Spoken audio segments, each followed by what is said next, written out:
Hello YouTube, my name is Ebon and welcome to another political video, but this time I'm going to focus on a solution. This is a simple solution, at least I think it is, and it has to do with accountability.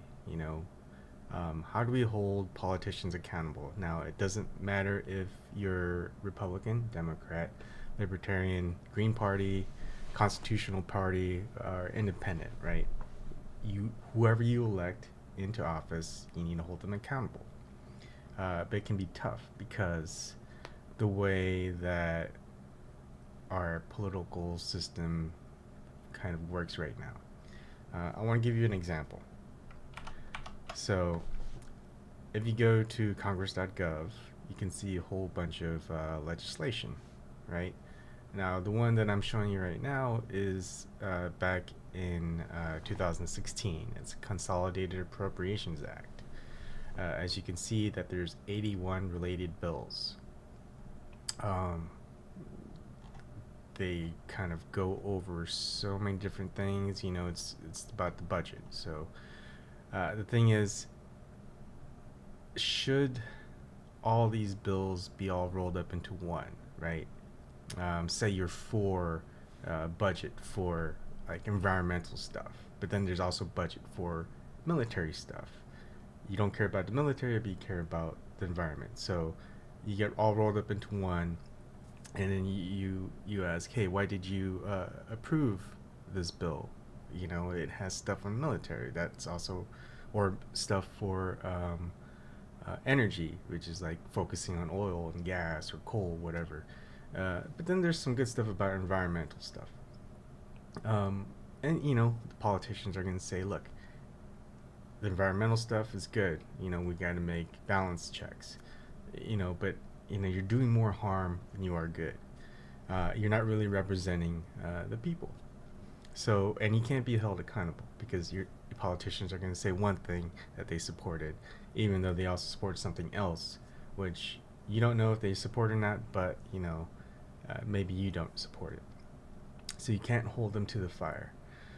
What I like is certain people kind of don't fall into this category. For example, you can actually, when you're here, you can see all the related bills, the text, the actions too. So you can see who actually voted for this in the Senate, which I'm going to show you right here. And you get a big list. So the solution, what you can do is tell whoever is your political representative to never vote yes on any multiple bill that's introduced. That you want them to only vote on single bill issues. And there's probably going to be some arguments that politicians and people in media, corporate media, will tell you, but we'll get to that in a little bit. So, for example, I really like to focus on Bernie Sanders because he ran for president in 2016 as far as Democratic primary. He's someone who I would have voted for, and he's probably going to run in 2016 or 2020, which I hope. So let's see what he did. Okay, he voted no, right? I like that because, I'm not sure why his reasoning for voting no on all this is. I mean, it's probably because he doesn't like some of the budget stuff. I'm pretty sure he also likes some of the budget stuff, and it's all just kind of conglomerated into one thing. And then I live in the state of Massachusetts, so I want to see how my senators from Massachusetts voted. Martha Coakley voted no, but Elizabeth Warren voted yes. That's weird. Okay, so she probably has some reasoning. We can't hold her accountable because she'll say, look, I voted for this package. I didn't vote for these bills, but it's a multiple bill and you have to vote. You can't hold people accountable that way. Another example that I'll show you is something more recent. So this is sponsored by Senator McCain. S84. Now, it's got two things in it. One is to provide an exception to the limitation against appointment of persons as Secretary of Defense within 7 years of relief from active duty as a regular commissioned officer of the armed forces. Okay, now if you look into this, it was the sponsor was Representative Mac Thornberry, and what actions were taken, it was just introduced, nothing else happened, so no one voted on it, right? But it gets packaged in with House Resolution 48, you know, and this is Senate 84. So, and House Resolution 48 is, you know, consideration of concurrent resolutions. So you have a couple of other resolutions out there that set budgeting needs, right? So imagine you're, and so imagine you might agree with the budget. Say you're a Republican and you agree with how the budget's going, but you disagree with this whole Secretary of Defense, which is, I don't know why they just added that in. Why would you add that in? That's kind of dumb. You want people who are in the military have a chance to be Secretary of Defense because they're kind of more involved into knowing what the military is doing and how they're operating. So it doesn't make sense. But see, you can't hold people accountable, or at least the politicians, because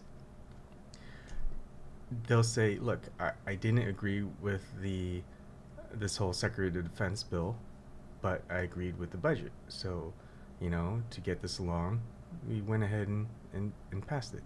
Or the opposite, you know, say you agree with the Secretary of Defense House resolution, which never got voted on. You disagree with the budget, so why would you vote yes or no? You can't hold them accountable. So we need to stop packaging these types of things because we can't hold politicians accountable that way. So the solution to it is tell your elected representatives to always vote no on these multiple package deals, and if they vote yes ever, you're not going to vote for them again.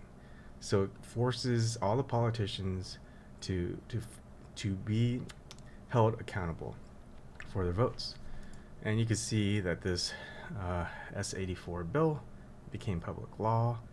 You can see the votes passed in the Senate.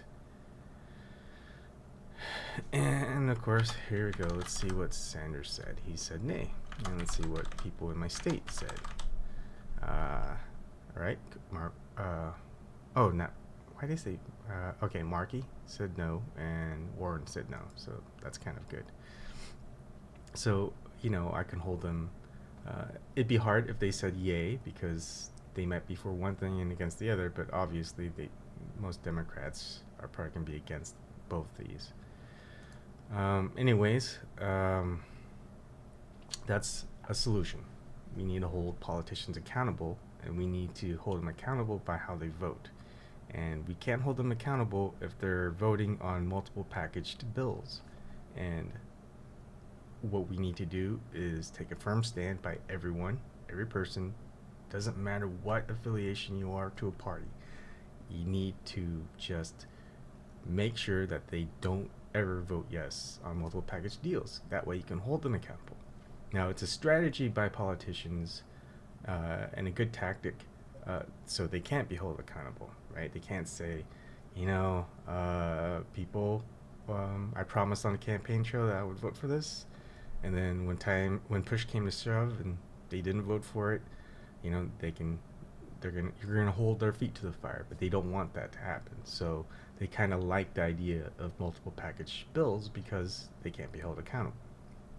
So strategy 1, solution 1, hold politicians accountable, tell them no more voting for multiple package bills.